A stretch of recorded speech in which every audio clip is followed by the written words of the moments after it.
अस्सलामुअलैकुम दोस्तों। नामपल्ली के एमएलए माजिद हुसैन ने प्रेस कॉन्फ्रेंस करते हुए कहा कि 6 जनवरी को बामुकाम आईटीआई गवर्नमेंट कॉलेज में एमआईएम की जानिब से एक बड़ा जॉब मेला ऑर्गेनाइज किया जा रहा है, जिसमें 104 कंपनीज ने अब तक कंफर्मेशन आए हैं। ये आईटीज कंपनी, कंस्ट्रक्शंस और सिविल्स कंपनीज रहेंगी, मैकेनिकल इंडस्ट्रीज भी रहेंगी, नॉन आईटी प्रोसेस कंपनीज रहेंगी, बैंकिंग कंपनी, इंश्योरेंस, मेडिसिन की, मैनेजमेंट और फार्मा टेलीकॉम कंपनीज रहेंगी। आइए क्या कहा सुनेंगे।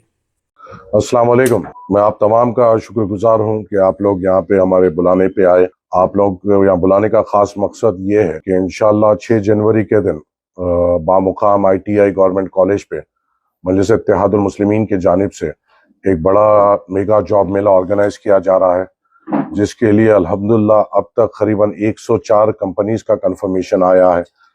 ये जो कंपनीज आएंगे ये आईटी कंपनीज रहेंगे, कंस्ट्रक्शन और सिविल कंपनीज रहेंगे, मैकेनिकल इंडस्ट्रीज से रहेंगे, नॉन आईटी प्रोसेस कंपनीज रहेंगे, बैंकिंग कंपनीज रहेंगे, इंश्योरेंस, फाइनेंस, मैनेजमेंट, मेडिसिन, ये तमाम कंपनीज यहाँ पर आएंगे। फार्मा से रिलेटेड कंपनीज रहेंगे, फैशन से रिलेटेड कंपनीज रहेंगे, टेलीकॉम इंडस्ट्री से रिलेटेड कंपनीज रहेंगे। करीबन 104 कंपनीज नामपल्ली के नौजवानों की खिदमत में यहाँ पे आएंगे और मजलिस इत्तेहादुल मुस्लिमीन ने कोशिश की है कि नामपल्ली के नौजवानों को एक प्लेटफॉर्म दिया जाए जहाँ पे वो आकर अपनी काबिलियत साबित कर सकें और रोजगार फराहम उनको हो सके। यहाँ पर इस जॉब मेले की खुसूसी बात यह है कि अगर आप मास्टर्स करे हुए हैं तो आपके लिए यहाँ पे रोजगार मौजूद है, अगर आप ग्रेजुएट हैं तो आपके लिए यहाँ पे रोजगार मौजूद है, अगर आप इंटर करे हुए हैं तो आपके लिए रोजगार मौजूद है, अगर आप 10th करे हुए हैं और उसके बाद आपकी तालीम नहीं हो सकी तो उसके लिए रोजगार मौजूद है, और अगर कोई ऐसे नौजवान है जो 10th फेल है या इंटर फेल है उनके लिए भी यहाँ पे रोजगार मौजूद है। फार्मा से रिलेटेड यहाँ पे रोजगार मौजूद है। उत्तर प्रदेश के लखनऊ में 2 हिंदू युवकों ने दी राम मंदिर को उड़ा देने की धमकी। मुसलमानों को फंसाने और माहौल ख़राब करने के लिए ताहिर सिंह और ओम प्रकाश मिश्रा बाबरी मस्जिद को तोड़कर बनाए जा रही राम मंदिर को बम से उड़ाने की दी धमकी। दोनों को अरेस्ट कर दिया गया है। कांग्रेस की सुप्रिया ने कहा, शारिक और जुबैर खान के नाम से ईमेल आईडी से राम मंदिर को बम से उड़ा देने की थी धमकी और दोनों को अरेस्ट कर दिया गया है, जिनका नाम ताहिर सिंह और ओम प्रकाश मिश्रा है। इस साजिश का मास्टरमाइंड भारतीय गौ सेवा परिषद का अध्यक्ष देवेंद्र तिवारी है। और क्या कहा सुप्रिया ने, आइए सुनिए। ये वीडियो थोड़ा ध्यान से सुनिएगा क्योंकि समझ में भी तो आना चाहिए कि ये देश किस कगार पर आ पहुंचा है।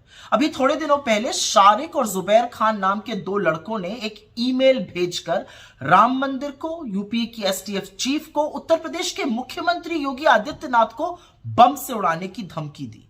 और सिर्फ धमकी ही नहीं दी, उस ईमेल में योगी आदित्यनाथ जो मुख्यमंत्री हैं उनके खिलाफ इतनी अभद्र भाषा, इतनी गंदी गंदी गालियां कि आप उसको पढ़ ही नहीं सकते थे, बर्दाश्त के बाहर था। और यही नहीं, उन्होंने मुसलमानों का दर्द भी बयां किया, कैसे छोटी छोटी बातों के लिए वो प्रताड़ित किए जाते हैं, जबरन पकड़ के जेल भेज दिए जाते हैं, कभी खाने पर, कभी नमाज पर जो नुक्ताचीनी होती है। उन्होंने अपने दिल का दर्द बयां किया, लेकिन किया तो इन्होंने पाप था, क्योंकि बम से उड़ाने की धमकी दी थी मंदिर को और यूपी एसटीएफ चीफ को और मुख्यमंत्री को। तो इनके खिलाफ त्वरित कार्रवाई हुई, तुरंत गिरफ्तार हो गए। लेकिन ये क्या, यहां तो एंटी क्लाइमैक्स हो गया, क्योंकि गिरफ्तार होते ही पता चला कि शारिक और जुबैर तो वास्तव में ताहिर सिंह और ओम प्रकाश मिश्रा हैं, और इन्होंने मुसलमान बनकर वो मेल भेजी थी, मेल बनाकर नकली। और इस पूरे कांड की संरचना भारतीय गौ सेवा परिषद के देवेंद्र तिवारी ने रची थी, जिनकी योगी आदित्यनाथ के साथ तमाम तस्वीरें हैं। तो अब सवाल यह है कि ऐसा क्यों किया गया। सवाल यह है कि मुसलमान बनकर उसकी आड़ में हिंदू मुसलमान के बीच में वैमनस्यता क्यों फैलाई जा रही है। ये खलिहर बेरोजगार हिंसा क्यों भड़काना चाहते हैं, इससे किसका फायदा होता है। और जरा सोचिए, ये देवेंद्र तिवारी नाम का आदमी जो मास्टरमाइंड है इस पूरे कांड का, इस पूरी जिसने संरचना करी, जो आर्किटेक्ट ऑफ दिस कॉन्स्पिरेसी है, वो सिर्फ फेमस होना चाहता था। उसने मुख्यमंत्री के साथ, एसटीएफ चीफ के साथ, राम मंदिर के साथ अपना नाम जोड़ लिया। इसके बाद हो सकता है गनर वनर भी मिल जाता उसको, क्योंकि ये यूपी है। खैर, जब पता चला था कि बम की धमकी आई है तो तुरंत यूपी के बाबा का बुलडोजर निकला था और ये लोग निस्तो नाबूद होने थे। लेकिन असलियत तो ये है कि जैसे ही नाम पता चले ओम प्रकाश मिश्रा, तिवारी जी, तहार सिंह, बुलडोजर का डीजल खत्म हो गया, इसलिए कार्रवाई नहीं हो पाई।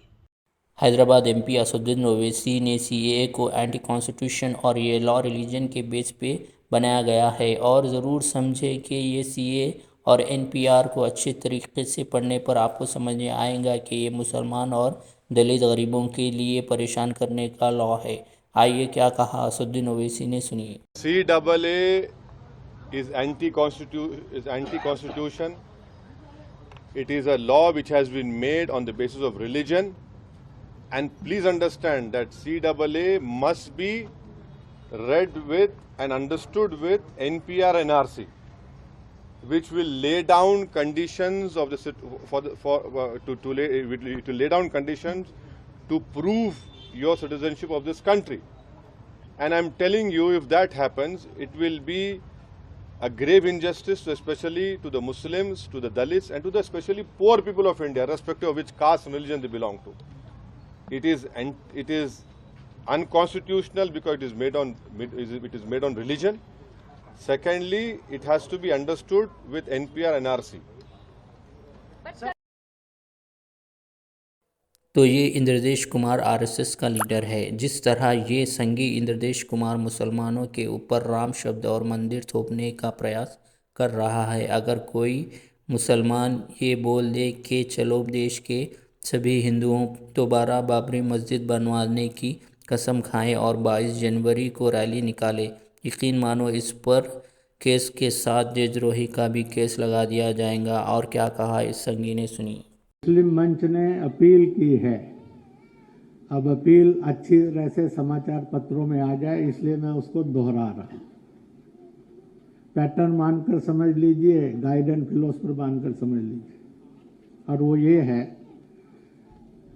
कि उस दिन दरगाहों में, मकतबों में, मदरसों के अंदर, मस्जिदों के अंदर, और वह भी उस दिन कहीं ना कहीं चाहे 11 बार करें, चाहे एक मन का करें, श्री राम जय